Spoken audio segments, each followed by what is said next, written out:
Hola, sean bienvenidas, bienvenidos, bienvenides a Frecuencia Disidente, Crónicas de un Ser Diverso. Yo soy Kevin de la Rosa. Y yo soy Lourdes Gutiérrez. El día de hoy tenemos de invitada a una persona muy especial que es de nuestra familia de Expansión Disidente. Ella es feminista. Bueno, dejemos que ella mejor se presente. Le damos la bienvenida a Sandra. Hola, ¿qué onda? ¿Cómo están? Hola, Sandy. Bueno, yo soy Sandra Romero, formo parte del equipo de Expansión Disidente y hoy vamos a participar con ustedes en ese programa que está quedando muy bueno. Que invitamos a todo el mundo que lo vea. Yo soy feminista, soy activista desde hace muchos años de la lucha por los derechos de las mujeres y formo parte de una organización de mujeres que se llama Pan y Rosas. Muy bien. Bravo. Aplausos al mudo. Mira, el día de hoy nosotros te invitamos porque estamos en conmemoración a lo que sería el 8 de marzo, el Día de la Mujer. Y pues tenemos como muchas dudas porque como sabrás, Kevin y yo somos unos incultos. Unas niñez. Que no sabemos nada. Entonces tenemos como ciertas dudas y quisiéramos que nos ayudaras como a resolver todo como conflicto que tenemos nosotros, y no solamente nosotros, sino también nuestros escuchas o personas que no están familiarizadas con lo que es el feminismo, lo que son las marchas. Entonces, no sé si te parezca correcto. Súper.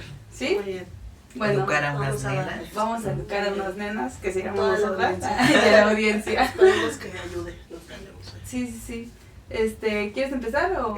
Primero que nada hay que explicar qué es el feminismo. Hoy no mandamos a la IA, ¿por qué? Porque ahora sí tenemos una persona que es inteligente y que sabe puede del tema. explicarlo. Sí. Entonces, ¿nos podrías explicar de qué va el feminismo, por fin? Sí, bueno, el feminismo es un movimiento social, no es homogéneo, es muy diverso y es histórico. Y ahí tiene distintas expresiones con el paso del tiempo. El feminismo, con ese término y como se le conoce como movimiento, existe a mediados del siglo pasado, principalmente porque las mujeres comenzaron a agruparse ya de esa manera más definida. Sin embargo, el movimiento de mujeres o las expresiones con lucha de mujeres al frente, de avanzada, existe de mucho tiempo atrás. Yo creo que es una cosa añejísima, ¿no? Sin embargo, de manera muy cualitativa, sobre todo durante la primera parte del siglo XX, procesos revolucionarios tuvieron una participación de las mujeres muy destacada antes de que se llamara feminismo, como por ejemplo, no sé si saben que la Revolución Rusa, cuando inicia el primer día de la Revolución Rusa, inicia con una huelga generalizada de obreras textiles en todo Petrogrado. Ahí, por ejemplo, no existía el feminismo, sin embargo, las mujeres marcaron una pauta por qué pasaban este tipo de cosas. Precisamente por la cuestión de la opresión, que es como una primera gran reflexión, que la opresión pues la puede vivir en general la clase trabajadora a nivel mundial, pero resulta que las mujeres vivimos una opresión particular que tiene que ver con nuestro género y con el rol social que jugamos, en este caso bajo el capitalismo, en una sociedad de clases. Entonces ese elemento, por ejemplo, ya existía durante la Revolución Rusa, la opresión ¿qué significa decir doble opresión? Pues que de las circunstancias obreras o campesinas que ya puede vivir una mujer de una familia obrera o campesina, además se le tiene que agregar el rol asignado a las mujeres que tiene que ver con cuidado de los hijos, de la casa, que si se fijan es un tema muy vigente, ¿no? Seguramente tiene cuestiones más particulares dependiendo de la región del mundo, pero el elemento común es esta doble opresión donde es un trabajo invisibilizado, no pagado. Entonces, por un lado, toda esa primera etapa del siglo XX tuvo expresiones de mujeres muy importantes, no solamente en la Revolución Rusa, también en el proceso revolucionario alemán, que surgió tan solo unos años después, que sin embargo no fue triunfante, pero que destacó a nivel mundial figuras femeninas, revolucionarias como Rosa Luxemburgo, por ejemplo, también figuras como Alejandra Kollontai, que jugó un rol también importante en la Revolución Rusa. Pues fueron solamente dos de muchas mujeres que comenzaron a destacar a nivel internacional. Cuando entramos ya en la segunda parte del siglo XX, los procesos de lucha por algunas reivindicaciones comenzaron a tomar forma conocida ya más de lo que era el feminismo. Entonces, por ejemplo, el rol de las mujeres en la primera parte del siglo XX, que pretendía, pues en realidad el derecho, en primer lugar, de tener participación política. Porque, ya no digamos el voto, eso pasó décadas después, porque lo que era muy acostumbrado en el sistema de opresión de aquella época es que las mujeres tenían que callar, y en general los hombres tenían un rol prevaleciente. Y una de las cuestiones que comienza a destacar de una manera ya más reivindicativa, política y agrupada como feminismo a la segunda mitad del siglo XX, es el derecho a la participación política encarnado en la consigna por el derecho al voto femenino, por ejemplo. Es casi como uno de los primeros elementos que en Europa genera que las mujeres tengan esa participación. Sin embargo, si nos damos cuenta, por ejemplo, en la Revolución Mexicana, hoy es más conocidas algunas historias, no solamente de las Adelitas, sino de mujeres que formaron, que era algo muy común, que se vistieran de hombres para ser parte del ejército, tanto de Villa como de Zapata, y que incluso tenemos algunos casos como Amelia Robles, que era una mujer que se hacía pasar por hombre y que llegó a un alto cargo militar insurreccional en el proceso de la Revolución Mexicana. Ahí tantito, yo tengo una duda con respecto a ella. ¿A ella se le puede considerar como una persona trans o solamente fue una feminista que se vistió de hombre para poder entrar en... Yo creo que tiene, sí, el elemento trans. Sin embargo, este es un caso muy conocido, muy emblemático recientemente, pero era muy común. Hay muchos casos más invisibles de mujeres que posiblemente no necesariamente eran trans, sino que defender su derecho a la participación de avanzada como mujeres revolucionarias las llevó a tener que vestirse de hombre. En ese momento, Kevin diría Mulan. Ay, güey. Sí, pensé en Mulan y iba a decir eso. Ya te conozco. Sí, iba a comentar eso de que Mulan es una de ellas. Entonces el feminismo como movimiento tiene reivindicaciones que van cambiando con el tiempo. Por ejemplo, si hablamos de feminismo en México, pues es casi imposible que no reivindiquemos el tema del feminicidio, ¿no? Como denuncia y como demanda de que tenga que parar. Y hay otros lugares, por ejemplo, si lo pensamos en Gaza en este momento, pues evidentemente pasa por la liberación del apartheid y de la opresión y del genocidio palestino. Si lo pensamos en cada momento, en este caso en la época del sufragismo, pues era un feminismo muy reivindicativo del derecho a la participación política.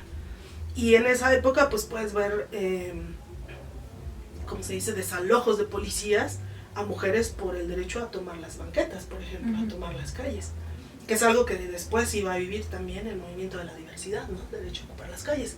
En su momento lo vivieron las mujeres. Y en casos como Estados Unidos, por ejemplo, los primeros movimientos feministas eran profundamente antirraciales y antipoliciales. Y ese tenía un carácter, en un sentido, antiimperialista. Pero también después tomó un carácter antiguerrerista, en contra de la guerra de Vietnam, por ejemplo, en contra de... es algo que se fue extendiendo el reclutamiento, ¿no? de hijos, digamos, de la clase trabajadora en las filas del ejército estadounidense, pues de invasión, ¿no? De otros pueblos. Entonces tiene características peculiares, pero si lo consideramos de conjunto a nivel mundial, nos damos cuenta que el feminismo es muy diverso y va mucho más allá de a lo mejor cuestiones más de coyuntura, ¿no? De hoy en día. También quería preguntar sobre cuáles, o sea, sé que existen varios tipos de feminismo. ¿Nos podrías explicar cuáles serían esos?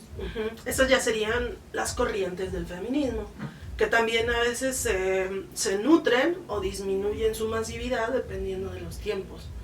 Por ejemplo, hay un feminismo socialista que era mucho más común, más desarrollado en la época de la lucha por el derecho al voto.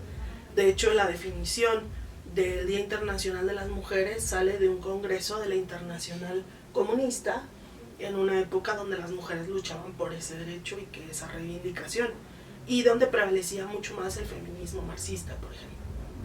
Es una corriente que sigue existiendo de esa forma. Pan y Rosas es esa reivindicación del feminismo anticapitalista y socialista. Hay feministas anarquistas también, que también tiene, en el caso de la Revolución Mexicana, también tuvo algunas participaciones, alguna vinculación incluso a los hermanos Magón y participación.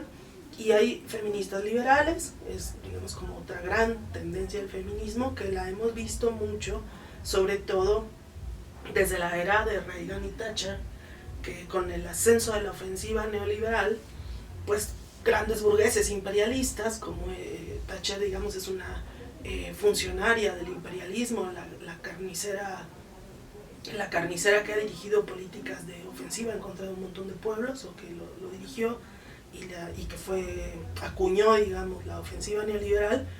En algún momento llegó a decir, tenemos que copar todo lo que represente las demandas de las mujeres. Y ahí, por ejemplo, Estados Unidos metió dinero a la ONU en proyectos de salud, proyectos de mujer, pues también en un intento institucional, internacional, por impedir que las luchas de las reivindicaciones de mujeres se radicalizaran, ¿no? Y por empezar a darle esta forma al capitalismo, pues de que también era humano en el sentido de género, ¿no? Entonces ese es el feminismo liberal. Ahora tenemos exponentes como muy concretas como Alessandra Rojo de la Vega, ¿no? La alcalde de la Cuauhtémoc, que pues es una dirigente su origen es priista, funcionaria del gobierno de Peña Nieto en el Estado de México cuando Atenco, y ahora bueno, ella dice que es súper feminista, y lo es en el sentido liberal, ¿no? Y hay otras, yo creo que en algunos rasgos toda perspectiva de feminismo burgués en el sentido explícito pues es un feminismo liberal, aunque pueda tener sectores más duros, más rancios, ¿no? Como este ejemplo que planteo.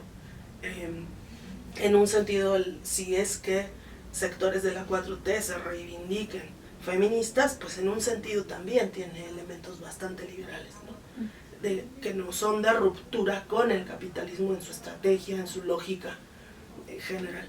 Y después hay feminismos también, como el feminismo radical, por ejemplo, que es que reivindica sobre todo la necesidad de dar una batalla cultural en relación al patriarcado y a la opresión, ¿no? Y que surge en los años 70 y que también ha desarrollado distintas vertientes en los últimos años. En México tuvo un fuerte coletazo, sobre todo en las recientes generaciones últimas, donde se nutrió bastante de esa concepción.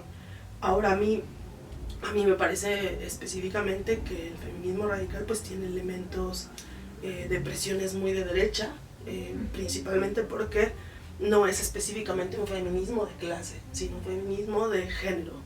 Era lo que iba a preguntarte yo, porque por ejemplo, con estas feministas radicales, existe mucho en redes sociales el mito de que las feministas odian a los hombres. Es lo que tú estás comentando ahorita acerca de que ellas son más hacia el género, ¿no? O sea, sería a partir de ellas que sale esto o este mito acerca de que odian a los hombres.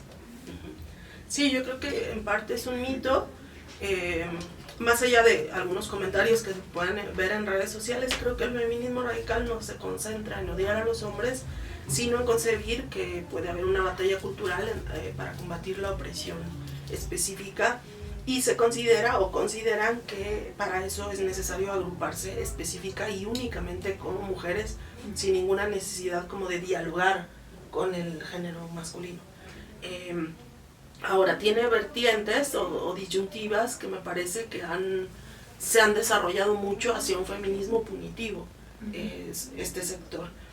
Y también tiene una vertiente al interior que es claramente más separatista, ¿no? Entonces, eso no significa necesariamente odiar a los hombres, significa el derecho a organizarse de manera específica como mujeres.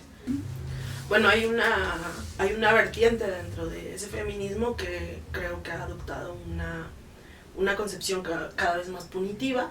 Es algo, por ejemplo, que desde Pan y Rosas y desde muchas otras corrientes del feminismo cuestionamos los últimos años cada vez con más fuerza, porque consideramos que, pues por ejemplo en el caso del feminicidio, de la violencia cotidiana, de la violencia machista, pues que no pasa por darle penas y condenas larguísimas a un violentador el hecho de acabar con esa opresión.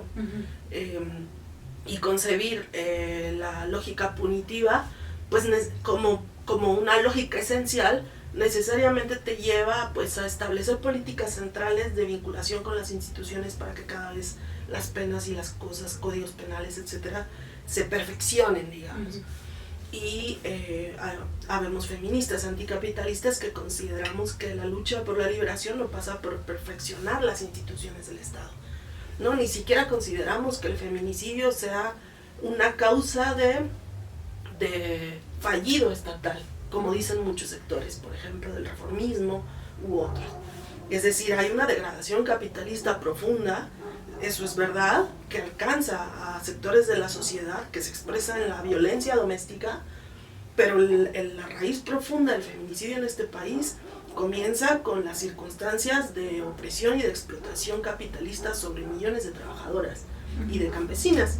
No es fortuito que el feminicidio en México surgiera con catálogos literales salidos de manera criminal de las zonas fabriles de la frontera norte del país, conocidos por la policía, por ejemplo, que es algo que ya está bastante documentado. No es casual que las primeras en morir en nuestro país de esta manera en el fenómeno conocido como feminicidio hayan sido obreras. Lo que pasa es que en el desarrollo de la degradación capitalista, pues evidentemente la violencia se extiende a todos los sectores de la sociedad. Entonces, por un lado, por ejemplo, la presidenta dice atender las causas, ok, pues es una cosa que nadie puede decir que no y que es elemental. Sin embargo, atender las causas pasa, por ejemplo, en la Ciudad de México, acabar con la gentrificación, que implica enfrentar a las grandes empresas gentrificadoras, inmobiliarias, constructoras, etcétera, etcétera. Nada más con este pequeño ejemplo en la Ciudad de México, pues cómo vas a impedir que las mujeres cada vez más precarizadas de la Ciudad de México y echadas de sus domicilios que las madres y las abuelas teníamos o tenían, podamos permanecer en estas zonas centrales de la ciudad. Es por poner un solo ejemplo, porque pasan todos los fenómenos sociales donde las mujeres estamos inmersas, ¿no? Y por ejemplo, desde la concepción del feminismo punitivo, se considera pues que sí pasa por un tema de penas, condenas, y en este ejemplo desarrollo un poco lo insuficiente de la medida, ¿no? Regresando un poco al tema acerca de las personas trans, bueno, de estas mujeres trans y todo eso. Yo hace muchos años tuve una pareja que, bueno, yo te he de comentar, yo estaba como rechazando todo lo que tenía que ver con el feminismo. Yo era el tipo de chavas que decían, a mí las feministas no me representan y todo eso, ¿no? Pero pues sobre todo por la ignorancia que yo tenía con respecto al tema. Y yo tuve una novia que en un punto me comentó que ella hubiera querido volverse hombre, o sea, bueno, volverse un chico trans, pero ella decía ser feminista. No sé si era feminista o no, porque también decía ser vegetariana y comía carne, entonces no sabré decirte, pero yo como que en mi imaginario, siendo una de esas personas que pensaban que las feministas odiaban a los hombres y todo eso, yo le dije, pero pues no se supone que eres feminista, o sea, no se supone que tú al ser feminista rechazas todo lo que tiene que ver con lo masculino o así. Y pues ya se puso a decirme, no, eres un ignorante, no sabes nada del tema, y así como de, me hubieras explicado en lugar de decir, ¿no? De tú porque eres un ignorante y eso. No, pero, o sea, mi duda era esa, ¿no? O sea, una mujer que se dice ser feminista puede llegar a transicionar a ser un hombre trans. ¿Y sí, yo creo que cualquier persona. Lo que pasa es que la represión social, institucional, la represión institucional es todo lo que nos rodea. Es desde el cura que en la misa condena la diversidad sexual, hasta un profesor o una institución educativa que dice yo no le entro a esos temas, o sectores de la sociedad de padres de familia que siempre están vinculados a la derecha, las sociedades nacionales de padres de familia que opinan que no hay que dar educación sexual en las escuelas, hasta concepciones que ya quedan más arraigadas en la ideología común de las familias. Todos esos elementos, por ejemplo, no le permiten a un joven, a un niño, una niña, que desde muy temprana edad puedan pensar para sí cuál es su identidad sexual, cuando precisamente estamos desarrollando nuestros intereses, nuestros gustos. Y lamentablemente todo eso lo tenemos que empezar a vivir con mucho prejuicio, con mucha culpa, condena, secrecía y miedo de hacerlo público, que es un poco lo que tradicionalmente se considera como no salir del closet, ¿no? Hasta el salir o no salir es prejuiciado. Tienes que hacerlo o no tienes que hacerlo, es un problema. Entonces, si te fijas, por un lado hay una realidad de identidad que no se puede vivir plenamente sin todos los elementos de opresión que existen, sociales, institucionales, por todo lo que implica esa opresión. Pero al mismo tiempo hay una realidad ideológica pues que va más allá del tema de la identidad, donde todos vamos tomando posiciones políticas frente a la vida, frente a la sociedad, y algunas tienen que ver con nuestra identidad y algunas no. Como por quién votas, si no votas, qué opinas de Donald Trump, qué opinas de tu universidad, todo es una toma de conciencia y de posición, y pues también a veces se entrelaza el problema, ¿no? El tener que decir, ¿sabes qué? Feminista, no, si eres feminista, pues no puedes hacer toda esta serie de cosas, o sí debes hacerlas, o si eres lesbiana, no tienes que hacer o tienes que ir solamente a bares de este tipo y no de este. Pues eso yo creo que tendría que ser mucho más libre. Hace muchos años yo estaba haciendo trabajo cultural en una casa de Catepec, una casa de cultura, y veía a un montón de chavos pues con las condiciones del barrio, ¿no? Mucha represión policial, que es muy difícil divertirte pasando las 10 de la noche, ¿no? Sin que pase algo. Y uno de los lugares de mayor tolerancia, diversidad y cuestión pues, sana para convivir era el único bar LGBT gay de la zona, así conocido como tal. Y un montón de chavos que no eran de la diversidad decidían entrar ahí por el ambiente sano y de respeto que se vivía, a diferencia de las noches en Ecatepec, en el barrio, con la policía, por ejemplo. Entonces es interesante que a veces los jóvenes construyan sus propios espacios y que si entras con respeto a un lugar, pues finalmente sí era un lugar para la diversidad, pero terminaban aceptando pues, que todo el mundo vaya. Entonces yo creo que es esos elementos son los que hay que buscar, reivindicar, procurar que se desarrollen para que la juventud y todas las personas tengamos derecho a pensarnos sin toda esa carga encima, ¿no? Y bueno, yendo sobre la misma línea, ¿cómo ves la aceptación o rechazo de las mujeres trans en los colectivos feministas? Porque hay colectivos que las aceptan y hay colectivos que las rechazan. Pues también es una vieja discusión. El problema con esta discusión, o digamos una parte del problema, es que si buscamos la raíz del origen del rechazo a las mujeres trans o a las personas trans, el origen es muy de ultraderecha.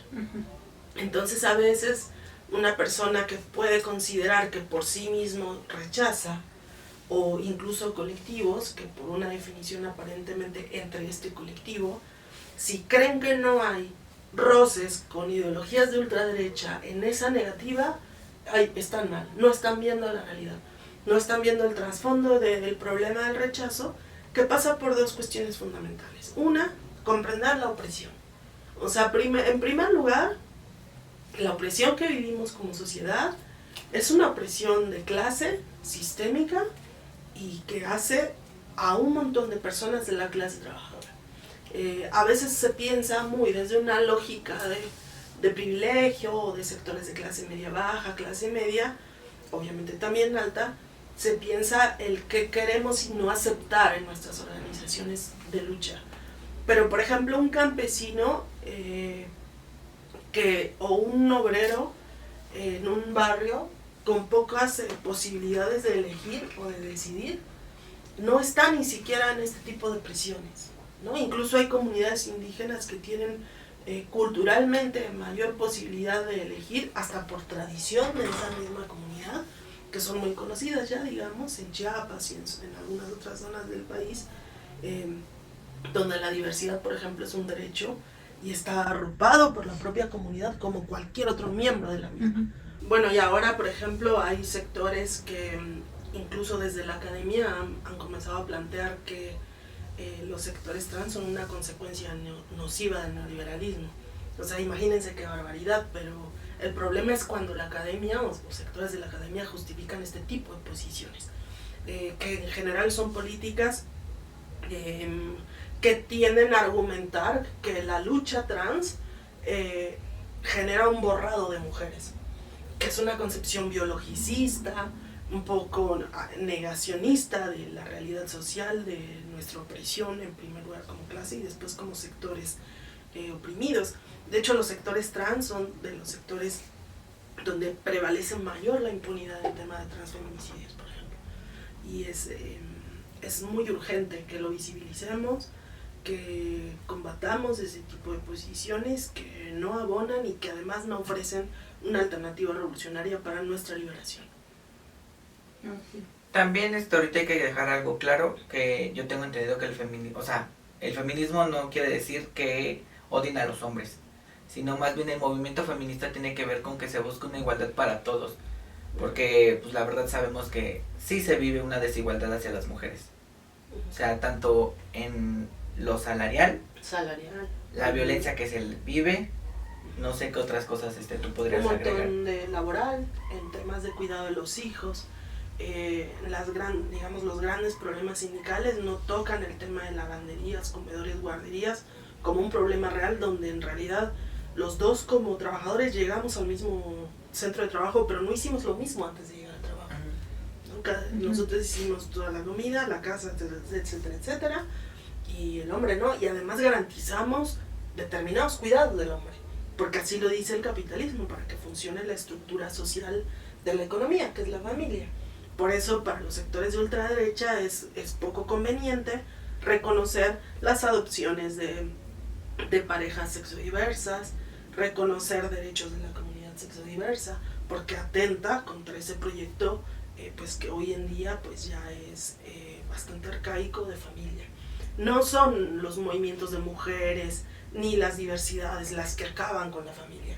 En realidad el proyecto de familia comenzó a dejar de ser como el anhelo capitalista por el propio desarrollo del sistema de producción capitalista, porque con la inserción de las mujeres a la fábrica, que es algo que en realidad ocurrió desde el primer desarrollo del siglo XX, ya no es ese rol clásico donde la mujer se queda en casa al cuidado de los hijos y garantizar todo lo demás, sino que es una mujer que tiene que además irse a explotar, y casualmente cuando se incorporan al mercado laboral, en todo ese proceso se incorpora también un montón de elementos de esclavitud infantil y de esclavitud femenina.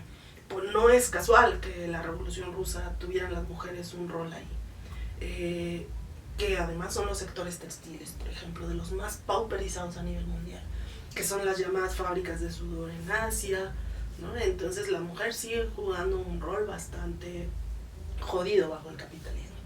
Entonces por eso a veces se puede mirar evidentemente tal o cual tendencia o tal corriente, pero la clave es comprender primero cómo funciona la sociedad para poder tomar posición y pensar de dónde vienen a veces determinadas posturas medio locas que dices, bueno, mira, aquí a lo mejor yo tengo dudas con mi posición, la estoy medio pensando, pero simplemente si está coincidiendo con lo que dice la ultraderecha, detente a pensar dos veces, ¿no?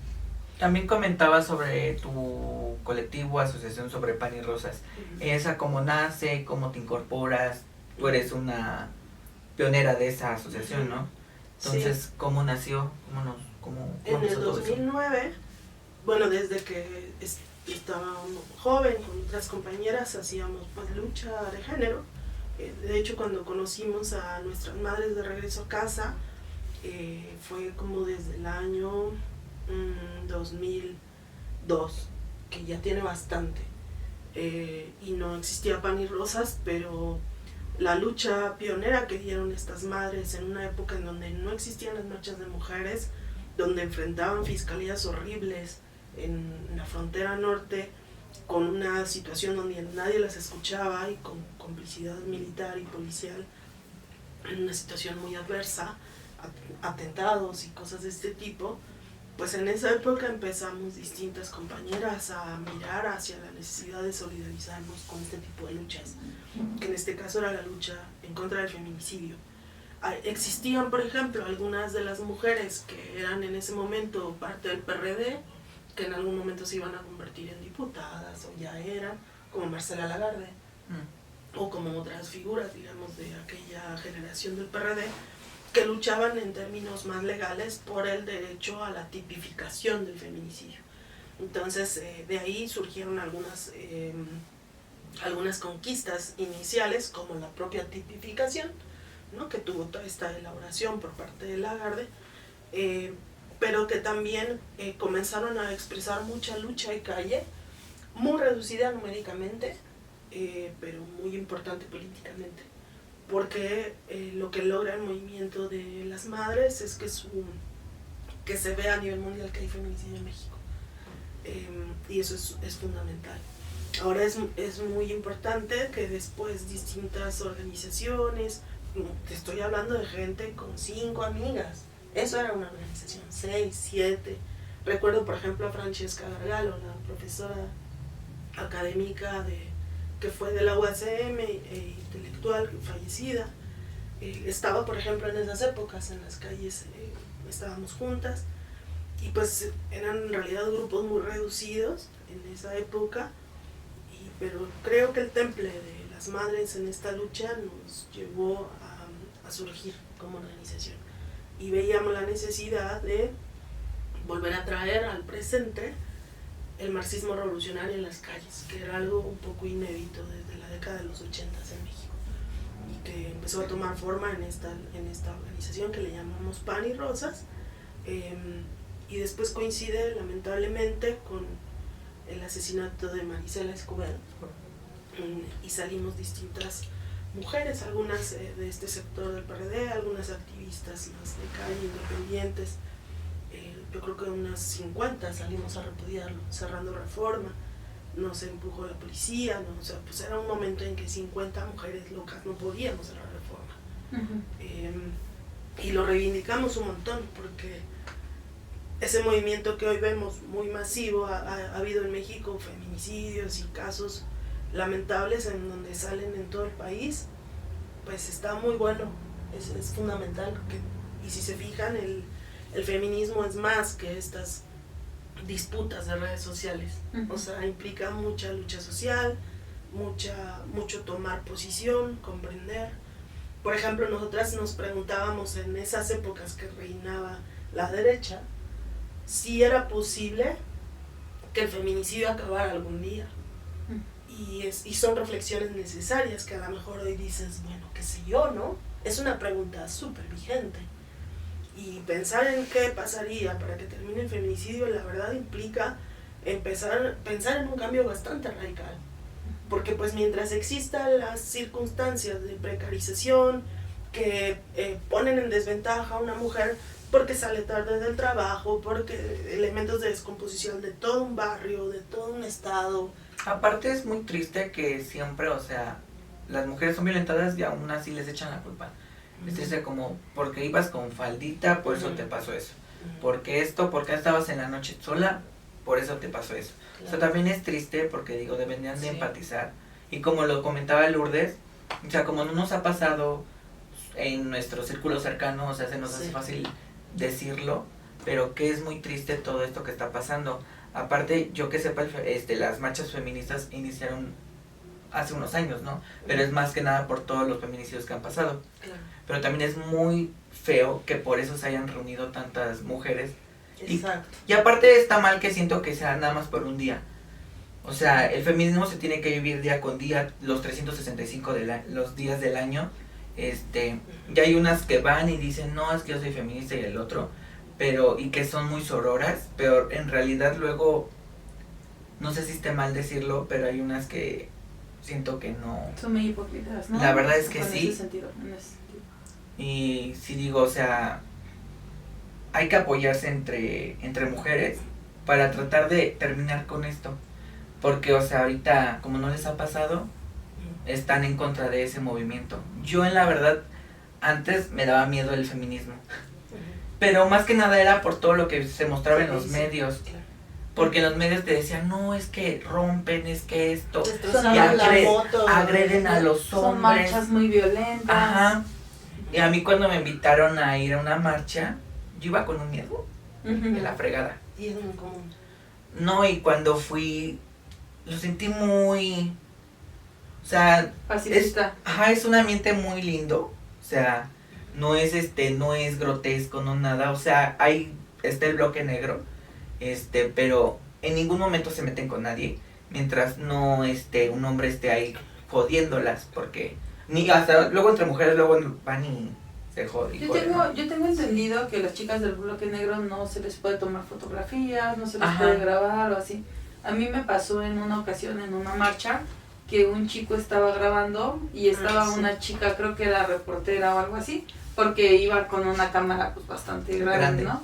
Y llegó una chica del bloque negro y le echó Le pintó aerosol, ajá, en la cámara, y el chico pues obviamente se molestó y todo, y le dijo, pero pues si es cosa de mi trabajo, y le dijo la chica del bloque negro, tú no puedes grabar, ella sí puede grabar, o sea, la Por ser chica, hombre. ajá, tú por ser hombre no puedes estar aquí grabando. Ujú. Entonces, yo me quedé, como que sí me saqué de onda y dije, o sea, ¿cómo? Porque yo sí sabía que hay partes donde no pueden entrar hombres, pero otras partes donde son como lo que me decías. Como si fuera algo zonas familiares. Mixed, contingentes mixtos. mixtos, Ajá. ajá. Entonces, así como que, pues también yo me saqué de onda porque pues sí dije, pues no hizo nada, solo estaba grabando, ¿no? O así. Claro. Pero creo que en ese caso, yo creo que antes de que vayas y hagas como un reportaje o vayas a grabar así, pues primero tienes que informarte y pues ya, en este caso hubieran mandado a otra chica a ayudar a esta chica reportera para evitar todo este problema, ¿no? Pero eso también es algo que yo no sabía. Y de hecho yo también estaba grabando y cuando iban pasando las del bloque negro a mí me dijeron, no puedes grabar porque no se pueden grabar a las chicas del bloque negro. Siento Entonces, que en ese momento pues eso ya pasa. fue bajar el celular o la cámara, no recuerdo con qué estaba grabando, pasaron y ya todo como si nada hubiera Más pasado. tranquilo. Ajá. Pero justamente siento que eso pasa por todo lo que se vivió con los medios de comunicación, que las mostraban muy groseras. Ujú. Siento que por eso ellas también dicen, no grabes ni nada, porque pues como que eso entorpece el movimiento feminista. Por eso luego hay mujeres que no lo apoyan. Porque también en todo lo que son noticias y así siempre, como dices, pasan todo lo más feo, destrozos, que rompieron cámaras, que Sí. pintaron barandales, todo eso, pero no pasan todo el resto de las miles de personas que están marchando pacíficamente y que pues van, pues no sé, hasta haciendo cánticos, ¿no? Lo van Sí. haciendo Sí. como que Hasta incluso me acuerdo que esa vez que fui a la marcha, mamita me dijo, cuídate, no.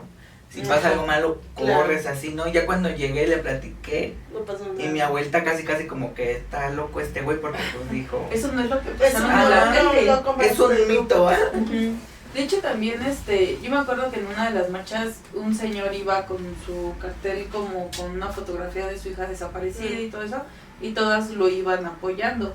O sea, pero él iba dentro de la marcha, en ningún momento Sí, lo eso no sacaron, ni lo hicieron de lado, ni nada. Ujú. Entonces pues también como que ahí yo siento que, o sea, sí pueden sacarte, pero si nada más vas como a molestar. Porque por ejemplo también pasó lo del chico de la moto, De la ¿no? moto. El de la Que moto. además pasó con una compañera de la UACM. ¿Sí? No ¿A sabía. poco? Era una chica de la UACM, sí. Ajá. No, Sí, pues, pero un él tipo porque... más bien provocando, ¿no? Desde el Ajá. momento en que Ajá. pasó. Sí, sí.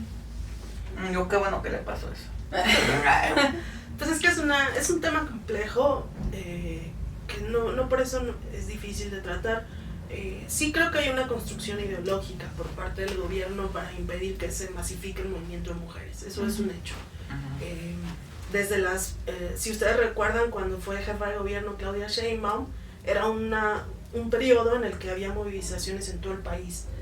Es muy importante que veamos que el feminicidio sí puede ser, como dice esa frase muy emblemática, la mecha que prende la pradera.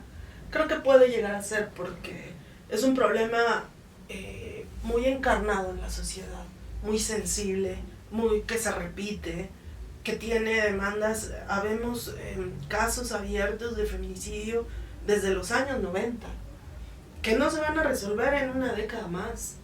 Entonces la impunidad, etcétera, genera que esta rabia haga que a veces, como pasó cuando desapareció una chica en un taxi en Puebla, y enseguida salen marchas nacionales de manera espontánea. Y eso evidentemente para un gobierno es un peligro. ¿Por qué es un peligro? Porque a Sheinbaum no le importan 100 encapuchadas. A Sheinbaum le interesan el millón de personas que acompañan esa movilización y que se va a ir a su casa diciendo las instituciones no están resolviendo un carajo. Esa es la preocupación. Entonces toda la visibilidad a 50 encapuchadas, la criminalización, la satanización de la propia capucha, pues ya tiene toda una implicación ideológica criminalizante y de aislar un fenómeno de mujeres.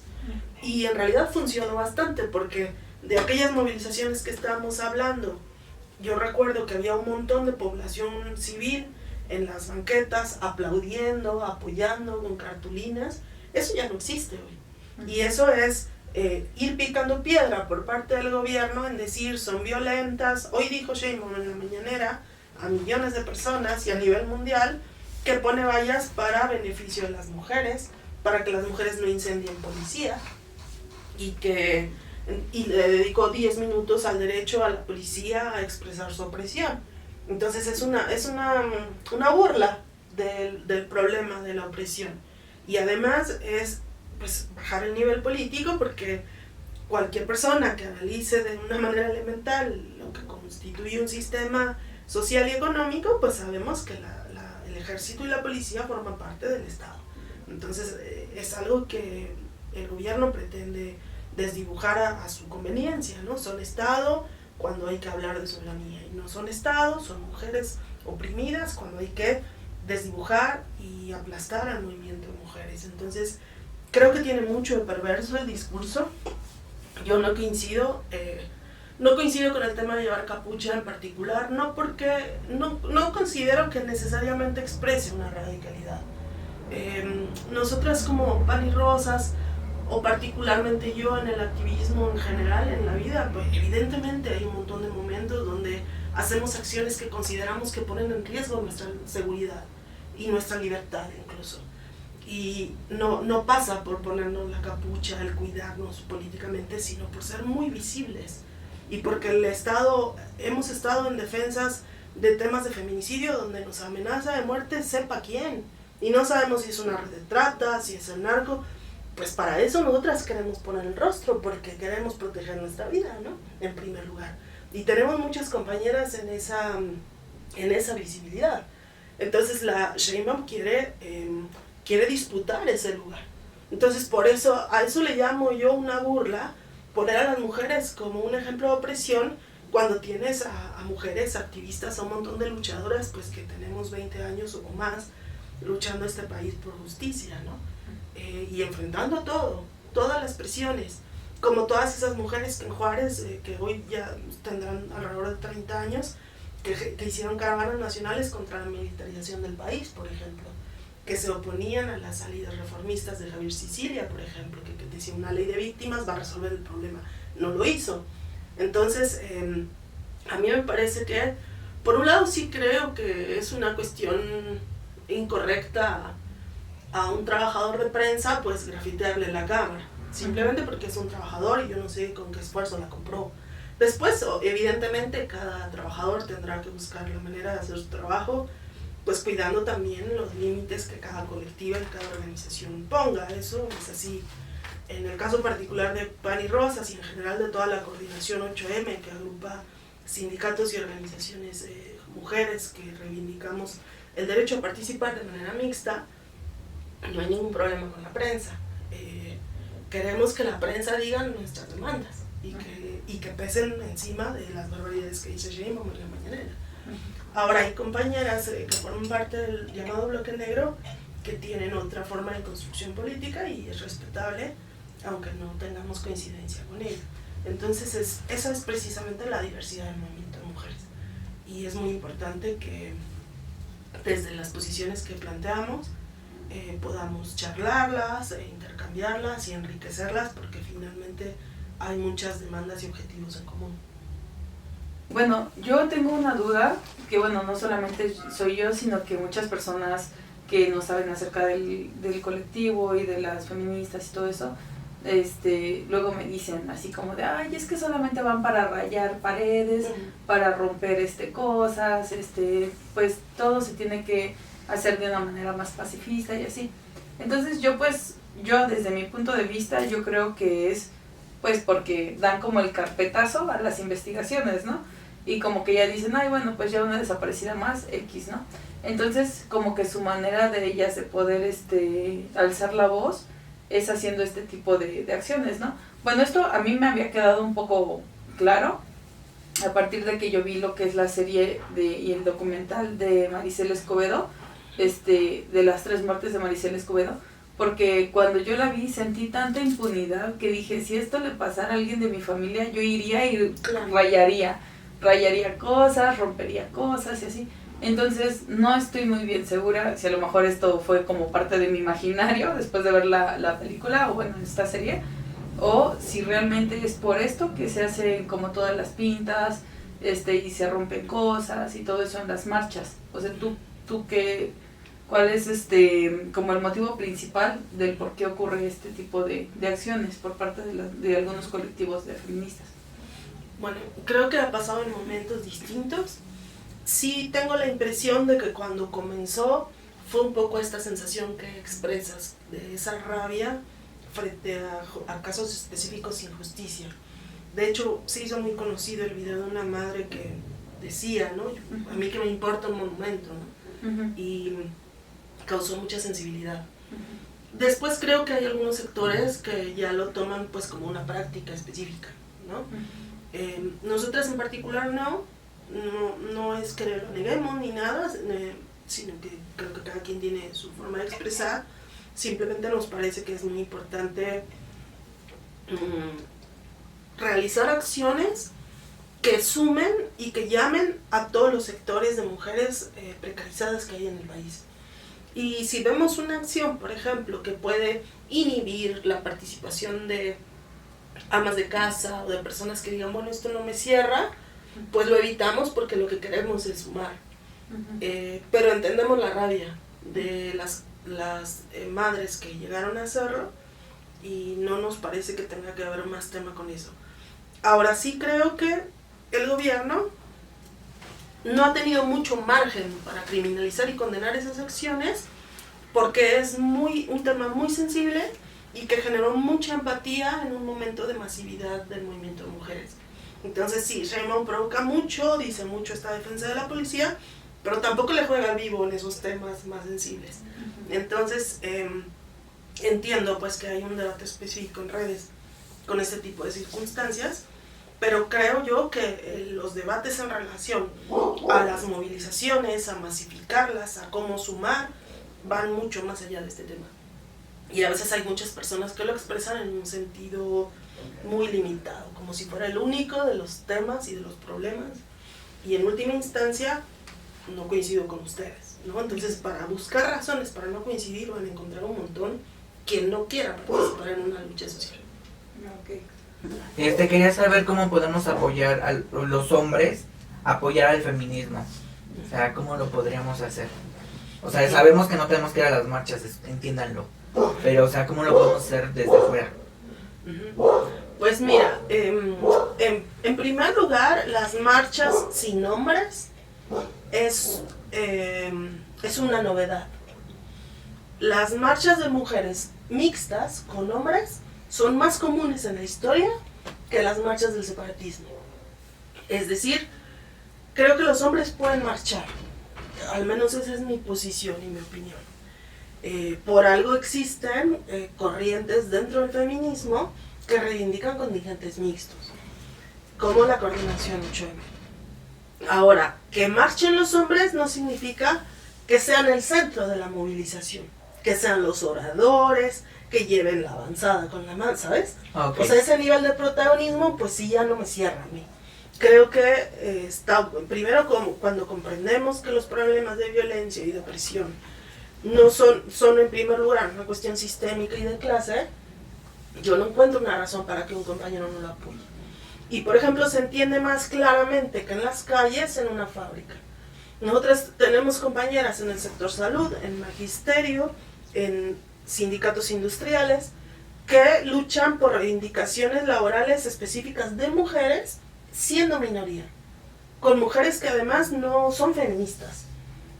Y le exigimos a los compañeros hombres, obreros o de determinados centros de trabajo, que peleen nuestras reivindicaciones. Ahí no solamente no consideramos que no debes marchar, sino que te llamamos y casi que te exigimos que te sumes, ¿ves? Frente a la patronal.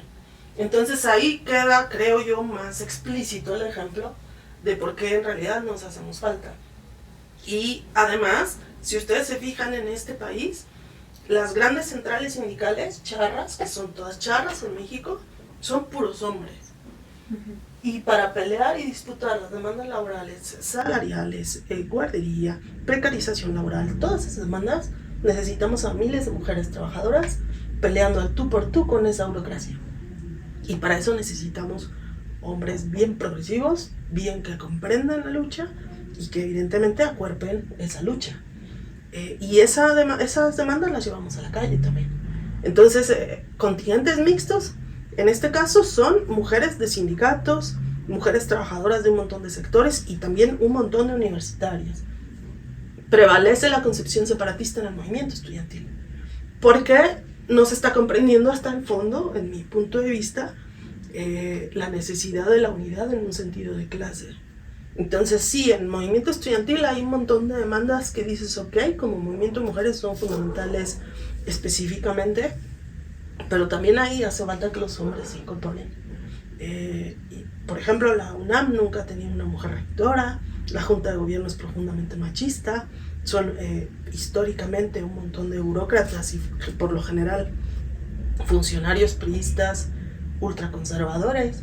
Eso también necesita una disputa política con las mujeres al frente, pero con un montón de compañeros universitarios comprendiendo lo que representa, en este caso del ejemplo, pues la rectoría de la UNAM, y que pasa en todas las universidades.